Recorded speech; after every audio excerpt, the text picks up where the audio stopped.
Merci beaucoup Léo Chapi pour l'essentiel de l'actu. France Info, 11h33, la chronique Europe avec Caroline de Camaret, bonjour. Bonjour. Rédactrice en chef, spécialiste des questions européennes pour France 24. Après le refus du président de la Chambre des communes de se soumettre à nouveau au vote des députés, de soumettre en tout cas à nouveau au vote des députés l'accord de sortie de l'Union européenne négocié par la Première ministre Theresa May, que va-t-il se passer désormais? Que se passe-t-il, Caroline?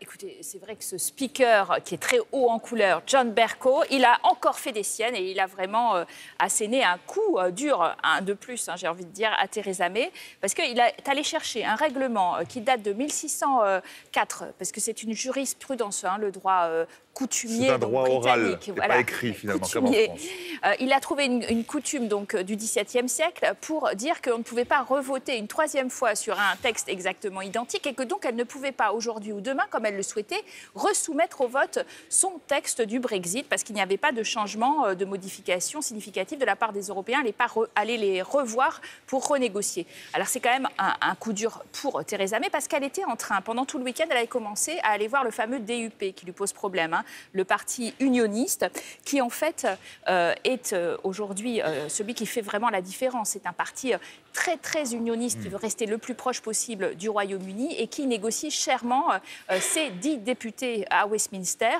et notamment chèrement avec l'arme monétaire. Elle était en train de leur promettre toutes sortes d'aides, etc. pour l'Irlande du Nord et ces Nord-Irlandais y étaient sensibles et dans son propre parti, on ne va pas être plus unioniste que les unionistes. Donc les hard Brexiteurs disaient si eux sont d'accord, on sera d'accord, donc on va peut-être voter en effet ce texte cette fois-ci au bord du mur. C'est sa stratégie du bord de la falaise. Simplement, maintenant, elle est vraiment un petit peu mise à mal par la fameuse décision de Bercow de ne pas faire voter. Et du coup, elle doit retourner, Theresa May, à Bruxelles, jeudi et vendredi, les mains vides, voir les Européens pour leur dire « je veux un report, mais je ne sais plus où j'en suis ». Et ça, c'est quand même très compliqué. Ouais. En tout cas, Bruxelles a prévenu que toute prolongation devra être dûment justifiée et acceptée à l'unanimité, précisément par les 27. Que va-t-il se passer en fin de semaine? Oui, parce que prolonger, pourquoi faire, Jamel? En vérité, on n'en sait plus rien. Elle a dit qu'il faut une petite prolongation technique jusqu'au 30 juin, parce que comme ça, je vais faire passer ma loi, et puis les lois attenantes, je vais faire passer mon accord. Mais là, elle n'a plus rien dans les mains, on l'a dit, et donc elle pourrait demander une très longue prolongation d'1 an et demi. C'est ce qu'a évoqué d'ailleurs le président du Conseil européen, Donald Tusk.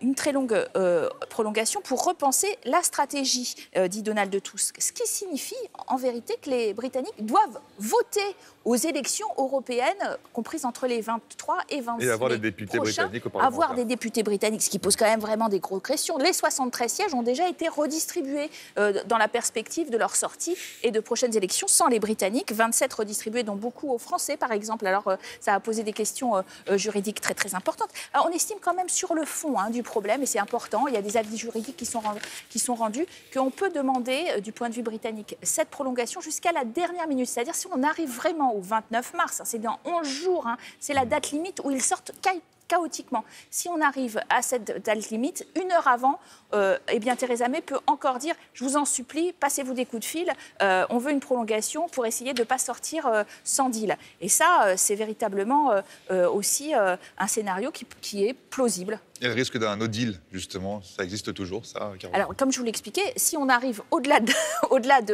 29 mars, minuit 1, donc. Non, c'est même 23h01, c'est heure française. Donc, ils sont véritablement très pressés de sortir.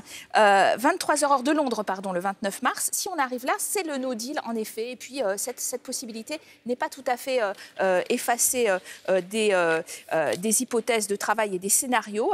Et là, du jour au lendemain, 46 ans de mariage qui prennent fin et ça devient un pays indifférencié sur la carte. C'est un scénario extrêmement redouté par les milieux d'affaires. Des chiffres sont encore sortis aujourd'hui de la Chambre de commerce britannique. L'investissement des entreprises a subi un recul de 1% cette année à cause des incertitudes liées au Brexit.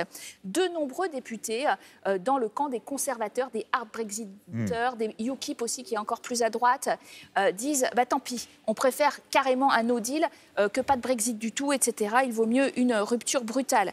Simplement, le gouvernement a d'ailleurs d'ailleurs annoncé qu'il supprimerait les droits de douane de 87% des importations, parce que ça créait sinon un embouteillage monstrueux, monstrueux.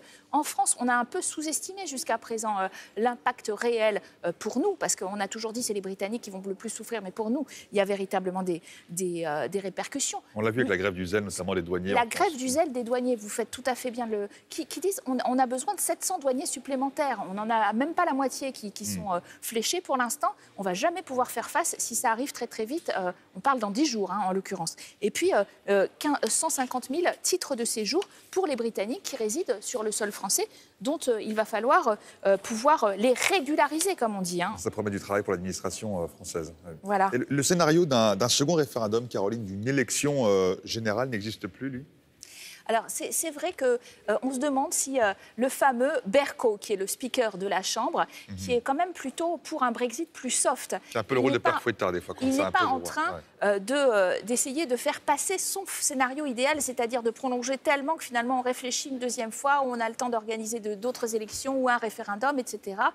Puisqu'on doit retarder beaucoup la date de la sortie effective. C'est réclamé par des dizaines de parlementaires europhiles, ce second référendum. Mais le chef de l'opposition, Jeremy Corbyn, apporte son soutien. Il a été quand même très ambigu sur ce thème, et à tel point qu'il n'a pas fait voter, par exemple, pour un second référendum lors des derniers votes la semaine dernière au Parlement. Donc, ça n'est pas soutenu fortement politiquement, ce scénario. Theresa May, elle a toujours refusé d'envisager de nouvelles élections. Elle n'est pas élue, Theresa May. Elle a été nommée à la suite de son prédécesseur, David Cameron. Ni élection législative pour elle, ni second référendum, surtout pas de passage dans les urnes. La dernière fois qu'elle y est passée, c'était en 2017, après justement sa nomination, et elle a perdu encore plus de sa majorité. Donc le passage aux urnes, elle lui fait très très peur. En attendant, en effet, il y a des gens qui rêvent d'un Brexit impossible, totalement impossible, et qui n'aurait pas lieu. Pour l'instant, il est surtout très douloureux, très difficile, et de plus en plus complexe, avouons-le, même pour nous qui le suivons de façon quotidienne. To be continued, comme on dit en anglais, je ne me trompe pas, à la fin d'un film. All, folks. Le film n'est pas prêt d'être terminé. Merci beaucoup. Merci Caroline de Camaret, rédactrice en chef spécialiste des questions européennes pour France 24. Dans l'actualité en France à présent, c'est une petite bombe pour les médecins. Le texte de la loi santé, examiné hier par l'Assemblée nationale, crée à leur grande surprise un droit opposable à un médecin traitant, ce qui signifie